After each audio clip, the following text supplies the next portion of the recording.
Hello everyone. Well, my name's Ali, and I guess I'm new to this whole YouTube thing. So I play an awful lot of ARK, and I was thinking I'd start off my first video with a little instructional video. So yeah, the purpose of this video is going to be to do with your electronics in your base. So the worst thing you can possibly have in your base is open electronics. Enemy tribe comes in, C-spins with a Pteranodon, or just hatchets, or crossbow with a flaming arrow, or anything. And there goes your base defenses, all of your auto turrets. Your fridges turn off, all of your food and everything else spoils. It's just not great, really. It's a really rubbish situation to be in, and I've seen it so many times. But yeah, so most people will do a double stacked foundation, which I find to be incredibly expensive. And also you have the issue, if you don't line up the cables properly, of how you take them vertically through your base without having them visible. So this is just my very simple way that I use on all of my bases to keep it contained, and to be honest, it looks a lot nicer too because it's all hidden under the floor. But yeah, so you start off with, try and find a nice flat area. You'll need a nice flat area. This is just where I found for testing purposes. You start with a single metal foundation, and then you want to place a pillar. We'll be lowering the foundation twice.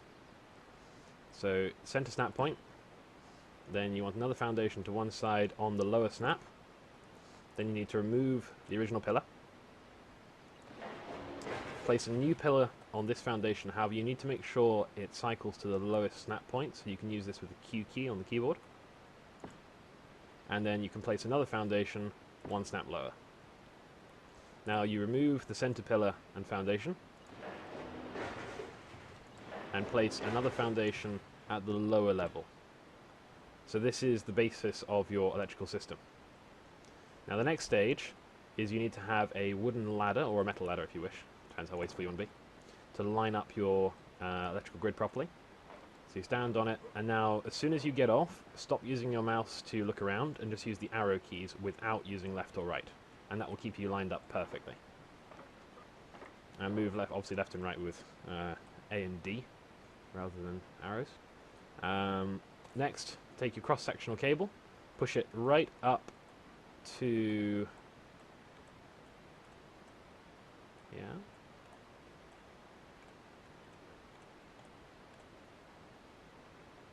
and place it. And then you take another two cables and repeat. You can now remove the wooden ladder. Now you want to take your generator and place it like so. So it's facing toward, well, it doesn't really matter which direction you face, depends which way you want your door to be. Like so. Now, spread around the intersection cables so you have plenty of workspace to draw off later.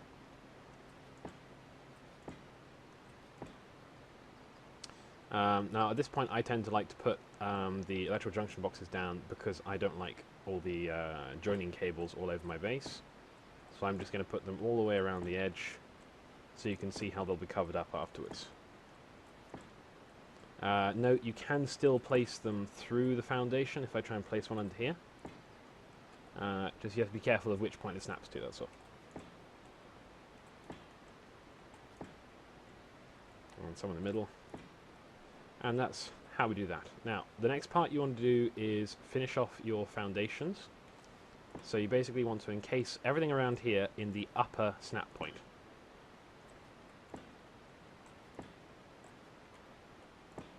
This is really important. It has to be the upper snap point or this does not work. Alright, so now you've got most of your cables hidden. Obviously you can extend out further if you wish to hide more. It's entirely up to you. You can build it as far as you want. I will actually run another layer around on both sides just because I've got the junction boxes sticking out. Now, protecting your generator. Normally your generator is, I believe, 1.25 walls high.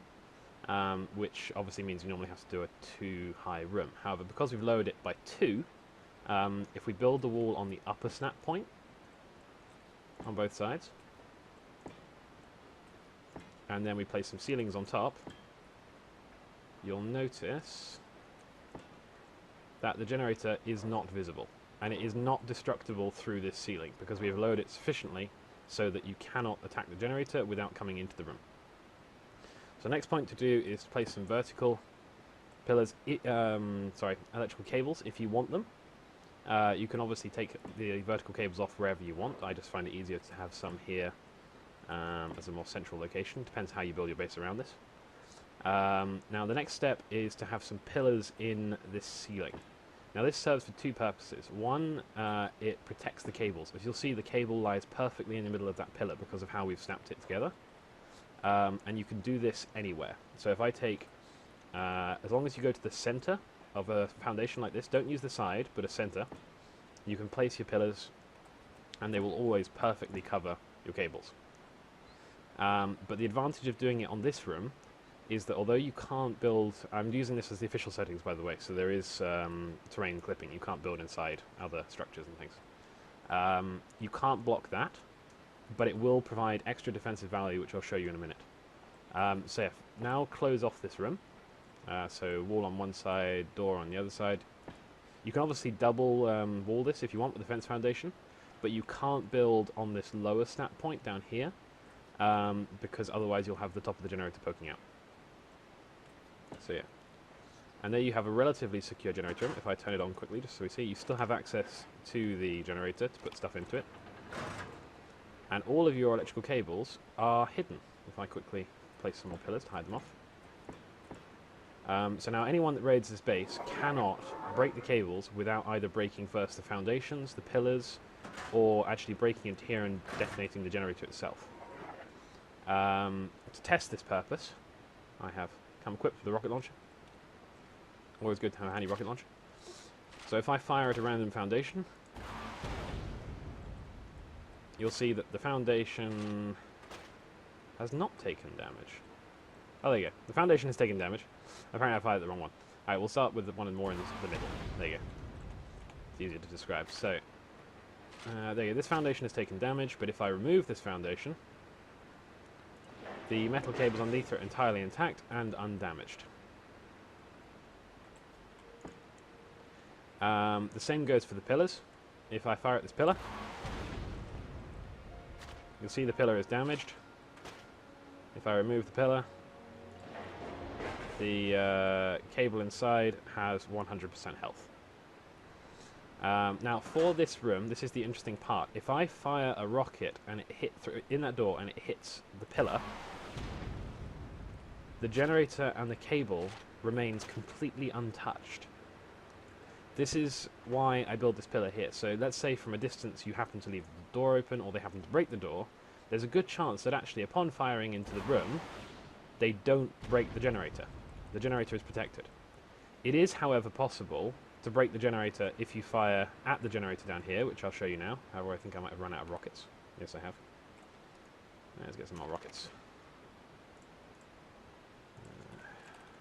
100 seems good. There you go. If I fire directly into the room and hit the generator will break.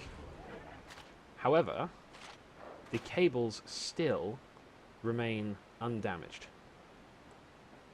If I try and look at the cable, there you go, that one's fine. And if I remove this pillar so you can see it, this cable is also fine. So all you actually have to do is come back in and replace the generator, which you can do without having to replace the pillars. And then just put more gasoline in and off you go. So it's a very quick repair as well if it's broken into. But yeah, so you can also modify an existing base. So imagine for a moment that you have an existing base of... the minimum size this really works for is 3 by 4. Oh, I've built this in a bad place now. Never mind.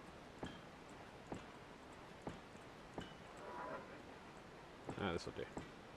So I have an existing base, I want to modify it. All you simply have to do is remove a centralized 2 foundations. The snapping gets a bit more awkward, but it's fine. You then place your pillar and you have to try and snap it to that lower point. Repeat. New pillar, again snap the pillar to the lower point. If I change my gamma so you can see it, there's your pillar. And you want to snap it to that lower point there. And then another foundation, come on, down there, remove the pillar and the foundation, and you've created the same space which you can now snap all of your electric cables to and your generator without demolishing the surrounding base. So this does not have to be done at the very beginning, but I would recommend it to be done at the beginning just because it's considerably easier. But yeah, so that's my video. I hope it's useful or interesting to any of you, and you don't have your bases broken into and your electrics destroyed. And yeah, have fun and keep playing. And maybe I will see you guys around sometime. Alright, well, bye-bye for now.